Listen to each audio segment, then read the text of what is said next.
नमस्कार दोस्तों, आप सभी का हमारे YouTube चैनल पर हार्दिक स्वागत है। मैं सूरज कुमार पटेल आज आप लोगों को ब्लड के बारे में बताऊंगा। हम लोगों ने पिछले वीडियो में ही ब्लड के बारे में देखा था और उसमें हम लोगों ने देखा ब्लड के इंट्रो के बारे में। आज हम लोग देखेंगे ब्लड के कंपोनेंट, मतलब ब्लड कितने भागों से मिलकर बना होता है, इसके बारे में हम लोग आज देखेंगे। तो मुख्य रूप से देखते हैं तो ब्लड यह दो भागों से मिलकर बना होता है। एक प्लाज्मा होता है और दूसरा होता है रुधिराणु होता है।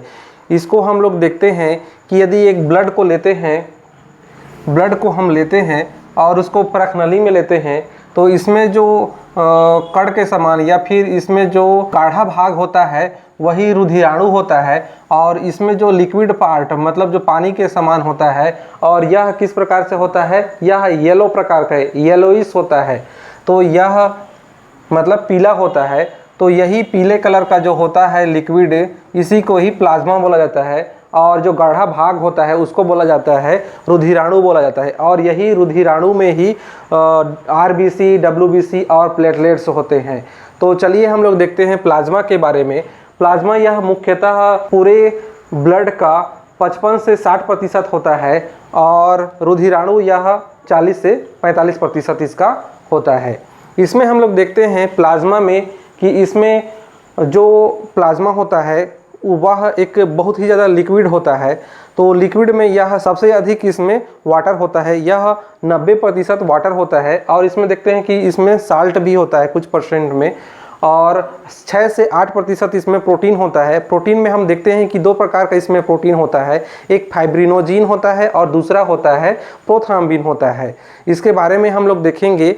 यह दोनों क्या करता है कि हम लोग का जो ब्लड होता है उसको क्लॉट करने में बहुत ही इंपॉर्टेंट रोल प्ले करता है। प्रोथ्राम्बिन और फाइब्रिनोजिन ये दोनों का कार्य हम देखते हैं कि हम लोग के शरीर में कहीं चोट लग जाता है या घाव होता है, उसमें यदि ब्लड निकलते रहता है तो उसको रोकने का कार्य, उसको वहाँ क्या होता है वो क्लॉट हो जाता है, मतलब जम जाता है। और जमने के बाद में क्या करता है वो जो और ब्लड निकलता है उसको रोकने के लिए उसको बंद कर देता है, मतलब ब्लड नहीं निकलने देता है। प्रोथ्राम्बिन और फाइब्रिनोजिन, इसके बारे में हम लोग नेक्स्ट वीडियो में बहुत ही डिटेल में देखेंगे। अभी हम लोग बस इतने ही जान लेते हैं इसके बारे में। आगे हम लोग अभी आज डिटेल में देखेंगे कार्पोसल्स या फिर रुधिराणु। रुधिराणु यह मुख्यतः 3 भागों से मिलकर बना होता है, डब्ल्यूबीसी, आरबीसी और प्लेटलेट्स। तो जो आरबीसी होता है इसको हम लोग लाल रक्त कणिका के नाम से भी जानते हैं, लाल रक्त कोशिका के नाम से भी जानते हैं और इसको एरिथ्रोसाइट बोला जाता है। इसका टेक्निकल नेम एरिथ्रोसाइट होता है या बॉटनी में इसको एरिथ्रोसाइट बोला जाता है। दूसरा देते हैं डब्ल्यूबीसी, इसको ल्यूकोसाइट बोला जाता है और प्लेटलेट्स इसको थ्रोम्बोसाइट बोला जाता है। इसमें हम लोग देखते हैं कि जो इसकी आरबीसी की संख्या लगभग इसका 5 लीटर या 6 लीटर जो हम लोगों का शरीर में ब्लड होता है उसमें इसकी संख्या 50 लाख तक होता है। इसमें 50 लाख तक होता है और हम जानते हैं कि 10 लाख का 1 मिलियन होता है, 1 मिलियन होता है, इसलिए 50 लाख का 5 मिलियन होगा। यदि इसको क्वेश्चन पूछ लिया जाए कि मिलियन में कितना होता है तो यह 5 मिलियन होता है और लाख में पूछे तो 50 लाख इसकी संख्या होता है। और उसी प्रकार हम देखते हैं डब्ल्यूबीसी की संख्या इसमें, तो हम लोग के शरीर में यह 10,000 तक इसकी संख्या होता है और प्लेटलेट्स इसकी संख्या 2 लाख तक होता है। आगे देखते हैं हम लोग इसकी जीवन काल। तो इस जीवन काल में देखते हैं हम लोग कि जो रेड ब्लड सेल होता है उसकी जीवन काल 20 से 120 दिन का होता है। लेकिन औसत इसका क्वेश्चन पूछे कि औसत इसका जीवन काल रेड ब्लड सेल का कितना होता है तो 120 दिन का लाइफ होता है। और डब्ल्यूबीसी में देखते हैं तो डब्ल्यूबीसी का इसका जीवन काल 4 से लेकर 6 दिन का होता है। और इसी प्रकार से हम देखते हैं प्लेटलेट्स का इसका जीवन काल 7 दिन का होता है। इसमें एक कन्फ्यूजन करने वाला एक क्वेश्चन ये आता है कि ब्लड में सबसे अधिक संख्या किसका होता है, तो ब्लड में सबसे अधिक संख्या प्लाज्मा का होता है। और यदि दूसरा क्वेश्चन ये आता है कि रुधिराणु या कार्पोसल्स में सबसे अधिक संख्या किसका होता है, तो सबसे अधिक संख्या आरबीसी का होता है। यहाँ यह दोनों क्वेश्चन आप लोग ध्यान से देखिएगा, ये बहुत ही ज़्यादा कन्फ्यूज़न क्रिएट करता है, इसलिए मैं इसको बता दिया। हम लोग आगे देखते हैं आरबीसी। सबसे बड़ा आरबीसी होता है हाथी का होता है। हम लोग उसका जानते हैं कि उसका साइज़ भी काफ़ी बड़ा होता है। याद करने के लिए हम लोग देख सकते हैं कि हाथी का इसका साइज़ बड़ा होता है, तो इसलिए जो आरबीसी भी होता है वो बड़ा होता है। इस प्रकार से हमको इसको रिलेट कर सकते हैं, हालांकि यह रीज़न नहीं है, रीज़न दूसरा है। तो देखते हैं कि सबसे छोटा आरबीसी किस में होता है। सबसे छोटा आरबीसी कस्तूरी हिरण में होता है या कस्तूरी मृग में होता है। आगे देखते हैं हम लोग डब्ल्यूबीसी में। डब्ल्यूबीसी के इसके प्रकार देखते हैं। प्रकार देखने से पहले हम लोग इसी को ही पूरा देख लेते हैं। इसकी कमी से देखते हैं एनीमिया रोग होता है। ब्लड आरबीसी की कमी से एनीमिया रोग होता है। इसी में ही क्वेश्चन ये आता है कि एनीमिया किसकी कमी से होता है, तो हम जानते हैं कि एनीमिया ब्लड की कमी से होता है और ब्लड में ही आरबीसी होता है और आरबीसी में ही हीमोग्लोबिन होता है। तो ये तीनों में से किसी को भी यदि ऑप्शन में देता है या फिर उपयुक्त में से सभी बोलता है तो सभी सही है। ठीक है, आगे देखते हैं कि इसमें केंद्रक और लाइसोसोम आरबीसी में नहीं होता है। इसीलिए यदि आरबीसी खत्म हो जाता है या मर जाता है या डेड हो जाता है तो इसको ख़त्म करने के लिए प्लीहा, हम लोग के शरीर में प्लीहा स्प्लीन होता है या तिल्ली होता है, यही हम लोगों का जो आरबीसी होता है उसको मारने का कार्य करता है। इसीलिए ही आरबीसी का कब्र स्थान प्लीहा या स्प्लीन को कहा जाता है। हम लोगों ने पिछले वीडियो में इसको देख लिया है। आगे हम लोग देखते हैं इसका आकार किस प्रकार से होता है। तो इसका आकार गोला होता है। आप लोग चित्र में भी देख रहे होंगे कि इसका आकार लगभग गोलाकार है और बीच से थोड़ा सा चपटा है। ठीक है, आगे देखते हैं कि यदि हम लोग किसी ऊंचाई में जाते हैं, हाइट में जाते हैं, पर्वत और में जाते हैं, तो हम लोग के शरीर में जो रेड ब्लड सेल हैं उसका आकार बढ़ जाता है। ठीक है, उसका आकार मान लिया जाए इस प्रकार से है, तो आरबीसी की जो उसका आकार है वो थोड़ा सा बढ़ जाता है।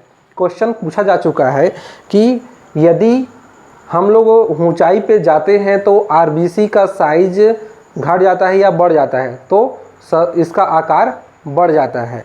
आगे देखते हैं हम लोग डब्ल्यूबीसी, इसी को ही ल्यूकोसाइट बोला जाता है, हम लोग देख लिए हैं। इसके प्रकार हम लोग देखते हैं एंटीबॉडी, लिम्फोसाइट, मोनोसाइट और चौथा में न्यूट्रोफिल्स, इस्नोफिल्स, बेसोफिल्स। इस प्रकार से हम देखते हैं इसके प्रकार। इसमें हम लोग इसके कार्य देख लेते हैं। तो यह मुख्य रूप से देखते हैं कि जो एंटीबॉडी होता है, हम लोग के शरीर में जो एंटीबॉडी होता है वह एंटीबॉडी का कार्य देखते हैं।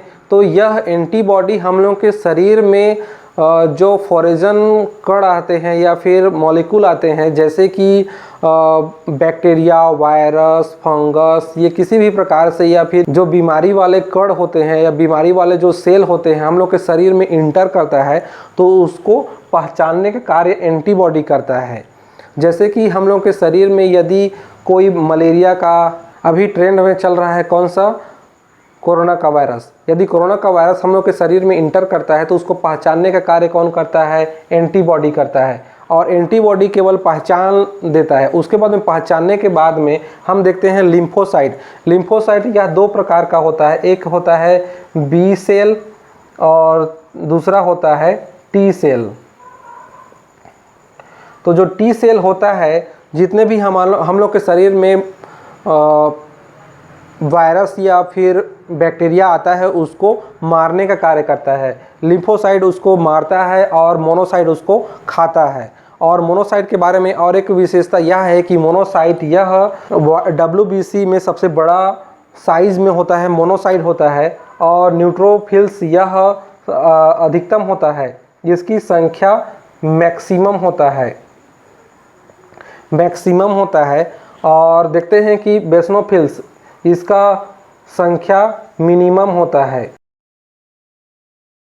तो इस प्रकार से हम लोग देख लिया कि जो एंटीबॉडी होता है वह हम लोग के शरीर रोगों को पहचानता है या फिर जो बैक्टीरिया आते हैं उसको पहचानता है, उसको मारने का कार्य टी लिम्फोसाइट करता है। यही टी लिम्फोसाइट HIV वायरस हम लोग के शरीर में अटैक करने पर यह मर जाता है और मरने के बाद में यह किसी भी प्रकार के जो रोगाणु या फिर बैक्टीरिया वायरस होते हैं उसको मारने का कार्य नहीं कर पाता है। इसलिए एड्स होने पर हम लोग के शरीर में बहुत सारे बीमारियों का घर हो जाता है या फिर हम लोग के शरीर कई बीमारियों से ग्रसित हो जाता है एड्स बीमारी में। तो एड्स बीमारी में जो टी सेल होता है वो मर जाता है। और देखते हैं मोनोसाइट यह करता है जो रोगाणु होते हैं उसको खाने का कार्य करता है। यदि सबसे पहले देखते हैं हम लोग एंटीबॉडी इसको पहचानता है, रोगों को पहचानता है, दूसरा उसको मारता है और तीसरा उसको ये जो मोनोसाइट होता है उसको खा देता है। WBC की संख्या में सबसे अधिक न्यूट्रोफिल्स का होता है और सबसे कम संख्या किसका होता है? बेसनोफिल्स का होता है। अब इसकी आकृति की बात देखते हैं तो इसकी आकृति अनिश्चित होता है और इसमें केंद्रक पाया जाता है।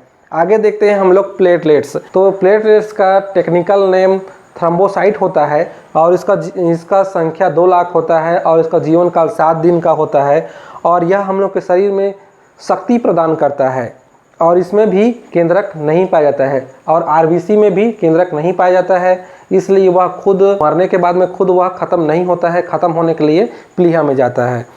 और उसके बाद में देखते हैं कि इसकी आकृति देखते हैं तो यह कॉन्वेक्स लेंस के समान होता है। इसका आकृति इस प्रकार से होता है, ठीक है। कॉन्वेक्स मतलब उत्तल लेंस के समान इसकी आकृति होता है। इस प्रकार से हम लोगों ने देख लिया। RBC के बारे में हम लोग देखते हैं कि RBC हम लोग के शरीर को चुस्ती और स्फूर्ति बनाए हुए रखता है। और दूसरा देखते हैं WBC, यह हम लोग के शरीर को रोगों से रक्षा प्रदान करता है। और तीसरा देखते हैं प्लेटलेट्स यह हम लोग के शरीर को शक्ति प्रदान करता है। इसलिए स्टूडेंटों को तो सबसे अधिक या फिर मनुष्य को सबसे अधिक अपने इन्हीं तीनों के बारे में डॉक्टरों से चेकअप कराना चाहिए। मैं तो कहूँगा कि किसी आदमी को यदि सुस्ती या फिर कमजोरी महसूस हो रहा है तो उसको सबसे पहले यही WBC और RBC और प्लेटलेट्स का इसका चेकअप कराना चाहिए, क्योंकि इसी के कमी से ही आदमी में या फिर मनुष्य में सुस्तीपन आता है।